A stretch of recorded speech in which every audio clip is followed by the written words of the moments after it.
Brilliance Audio presents Walking Through Fire, a Misbegotten novel by Sherri Woosley, performed by Aaron Bennett.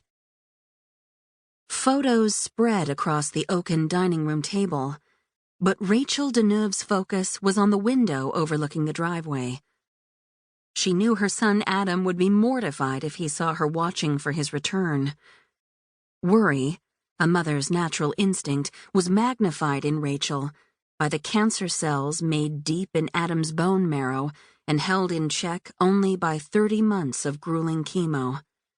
She wanted Adam safe, and she wanted him home. From outside, a sustained rumble of thunder sounded a warning, the heavens ripping open with an anguished groan like a woman with birthing pains. With a determined air, Rachel turned away from the window and the sounds of the summer storm toward her project, coloring in the phoenix at the top of the scrapbook page. The firebird's long tail feathers flowed down the side, framing the photo of baby Adam first brought home from the hospital.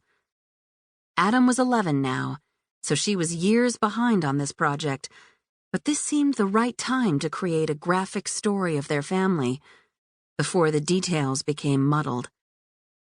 In light of the separation, the responsibility to be fair was heavy across her shoulders, as if she should count each time she or Craig appeared in a photo and the tally should be exactly even. It complicated the job of chronicling from Adam's birth, through his cancer treatment, and into their new formation, whatever that would turn out to be. The pencil's red tip broke with a snapping sound. She'd pushed too hard. Irritated, Rachel threw down the pencil and shoved a strand of thick hair back behind her ear. Her bangs were cut straight across to draw attention to her large eyes, but right now the sensation of hair touching forehead was annoying. Everything was annoying. She wanted to take a shower and go to bed, but didn't want to be in pajamas when Craig dropped off Adam. Tires rolled over gravel. Finally, they were here. Rachel automatically checked her appearance. Peacock-colored tank top under a sheer white shirt, dangling earrings, a flowing skirt, and bare feet.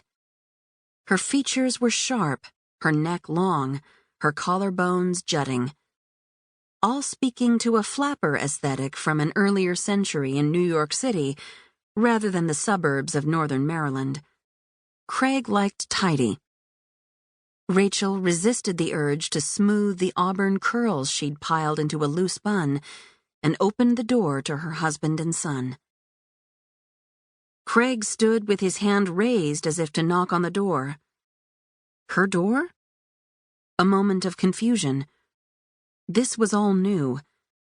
He was tall, relaxed, wearing a collared shirt. A small scar stretched down the left side of his neck from a childhood accident. Gray-green eyes that seemed to hold so many emotions at once. Nearly just as he'd looked in college when they started dating. More lines on his face, though. Being the parent of a child with cancer had done that to both of them. "Sorry we're late. Adam wanted to take a shower." Adam's brown hair was wet. Pale and small for his age, he looked scrawny standing next to Craig. He clutched an overnight bag with both hands.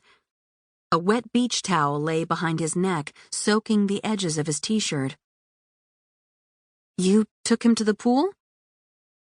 Rachel tried to keep her tone even, but all she could think was, "You let our immunocompromised son swim in a cesspool of germs."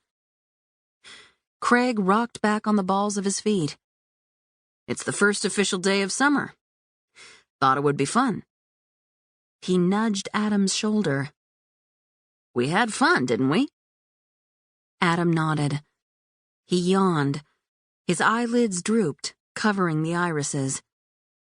The color, a thin circle of brown around gray-green, always made Rachel think of Craig's genes and her genes battling it out for dominance. Businessman versus artist, Extrovert versus introvert.